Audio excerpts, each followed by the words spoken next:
Yo, welcome back. So it's Eris here.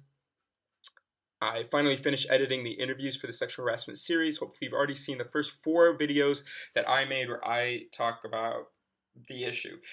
But of course I have no experience, no real experience with the issue, so I wanted to interview some women because I'm woke. So here's the first interview, and I think I'm gonna, so enjoy, leave your feedback, whatever, great, let's go. Regarde la caméra.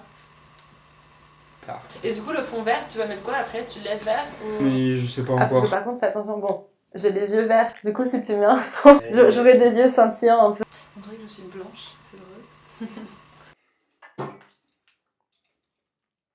Bienvenue. Oh, and also, fast forward to the end to see her opinion on dating and this bullshit that we do. A quick little comment that she makes, which I'll throw at the end. Du coup, ça va être en français parce que ça va être plus facile pour moi de faire les sous-titres en anglais. Surtout que mon anglais n'est pas très parfait. Non, mais c'est super mignon par contre. Et du coup, peut-être tu vas commencer en anglais. Oh mon dieu. I'm a dancer. I'm a salsa dancer. I dress like a salsa dancer. So I wear like dresses, red dresses with high heels, a lot of makeup and the hair, everything. But in my everyday life, I don't do it actually. I just wear the clothes I wear. I don't like dressing with short clothes because I don't feel À l'aise. comfortable in them. Est-ce que tu essaies d'éviter le harcèlement en choisissant vestimentaire en particulier, quoi? Alors oui, bien sûr, je me doute bien que si je vais mettre une jupe comme ça, avec un truc comme ça, forcément je vais plus attirer l'attention que si je suis habillée tout en noir, voilà. Mais le matin en me préparant, à aucun moment je me dis « Ah non, je vais pas mettre cette jupe parce que je sais que… » Au contraire, je pense que en tant que femme, moi je m'assume complètement, je suis sûre de moi dans la rue.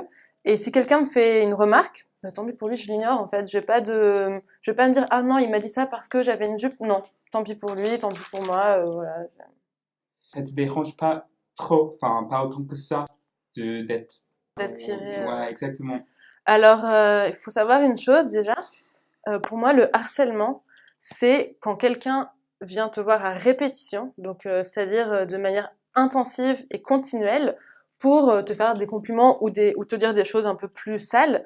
Mais quelqu'un qui va venir me voir dans la rue, qui va me dire « Oui, voilà, mademoiselle, je vous trouve mignonne », je ne considère pas ça comme du harcèlement. Certes, c'est gênant, moi je sais jamais quoi répondre, mais c'est pas du harcèlement. Harcèlement, c'est comme on disait tout à l'heure, quelqu'un qui va te le dire tous les jours, quelqu'un qui va te suivre, qui va insister. Smile more. Hey, okay, what's your name? Lori. Okay, cool. Where are you on your way to? Work. Okay. Can I get your number or something? No, it's fine. Après, ça m'est arrivé la semaine dernière. J'étais dans le métro, j'écoutais ma musique. Donc j'avais mon bonnet, mon écharpe, j'étais pas spécialement attirante, ou du moins je le pense pas. Et un monsieur s'est approché de moi, donc il devait avoir au moins 50 ans, voire plus, avec son fils qui avait 15 ans. Et au moment où j'allais sortir du métro, ils sont venus me voir et ils m'ont dit de manière très polie « Excusez-nous mademoiselle de vous déranger, mais avant que vous sortiez, on voudrait vous dire qu'on vous trouve très attirante et très jolie. » Moi, sur le coup, j'étais un peu surprise, je savais pas quoi répondre, mais c'était tourné de manière tellement polie et c'était pas du tout sale, c'était pas, je me suis pas sentie agressée ou harcelée, et je leur ai juste répondu, merci, et je suis partie. Et ce genre de situation, ça arrive, et pour moi, il faut vraiment faire une différence entre ça et quelqu'un qui va venir te voir, qui va te demander ton numéro et que je sais pas quoi. C'est vraiment deux choses très différentes. Alors, te donner un petit compliment. Ça, c'est pas de l'harcèlement. Non. Par contre, si le mec t'avait demandé ton numéro après, ça c'est de l'harcèlement, même s'il n'insiste pas. Alors, ça dépend de la manière avec laquelle on le fait. C'est sûr que moi, jamais de la vie, j'irai voir quelqu'un pour lui demander son numéro. I put this in black and white because I find it a particularly interesting take on the act of asking someone's number in the street. Why would you never do that? We're going to see another interviewee talk about it.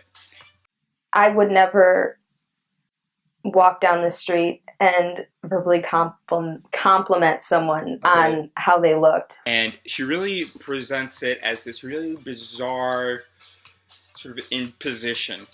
It's definitely 100% annoying, and I understand that, which is why I have stopped doing it since I started this project. he did not stop doing that. Why is it so absurd? And I think that my reluctance to accept its absurdity relates to what Ix is going to talk about the idea of community and the importance, if you will, of stranger interactions.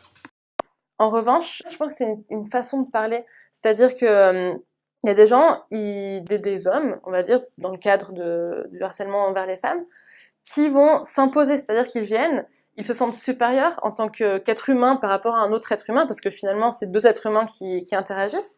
Et par cette supériorité, ils vont imposer un peu leur façon de se tenir. Ils vont se mettre comme ça, contre le mur, ils vont un peu se tenir face à la femme.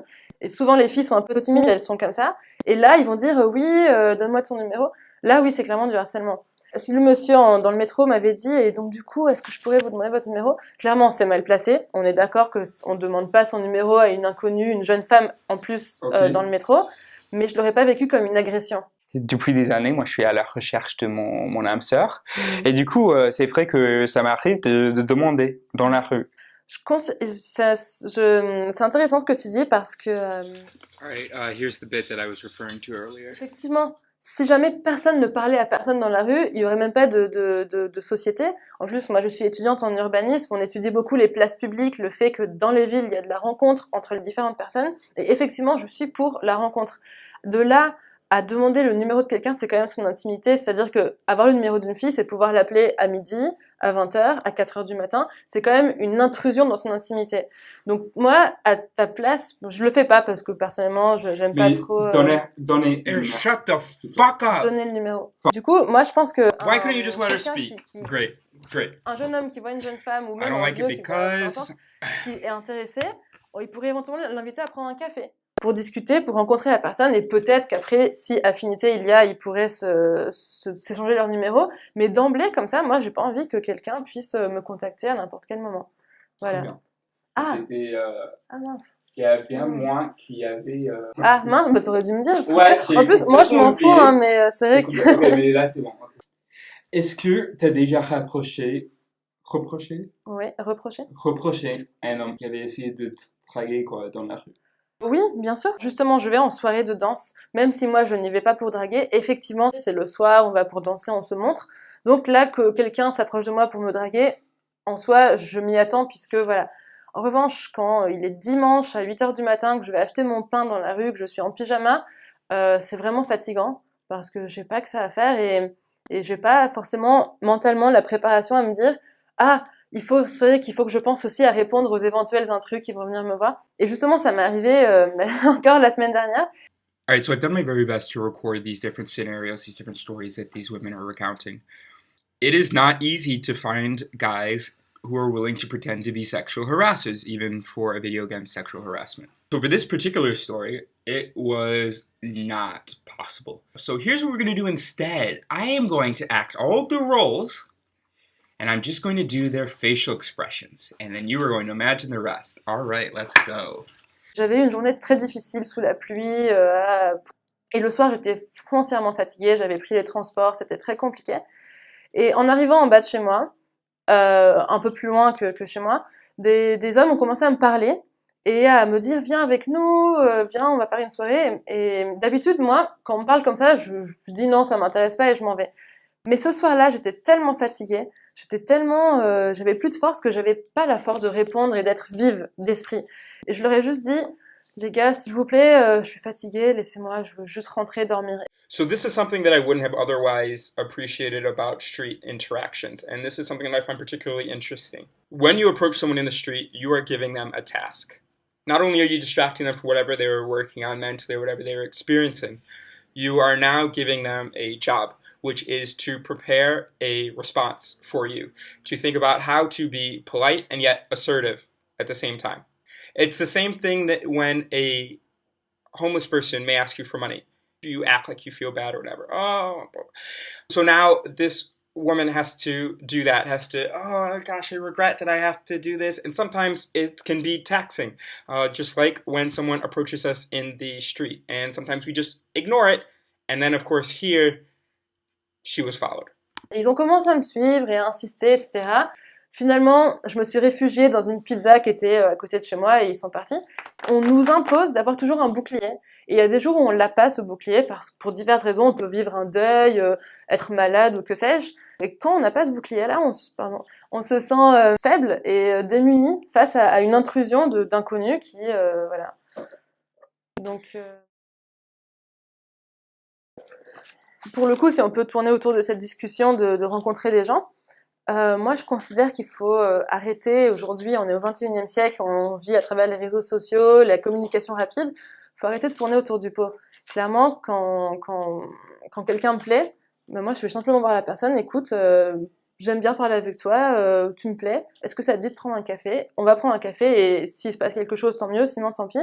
Mais il faut arrêter de toutes les techniques ambiguës c'est fatigant et ça mène à rien finalement. Grave. Ça, c'est une autre discussion. Oui, Moi, je suis mais très d'accord. on est d'accord. Alright, so there you go. That's part one of the interview with Ixaloa. She discussed a little bit about her own experiences, her own feelings on the matter. And now take a look right here at part two, where she talks about men's perspective and maybe what we can even do about it. Also subscribe here for the interesting things that we're going to do and that we've already done. All right, peace.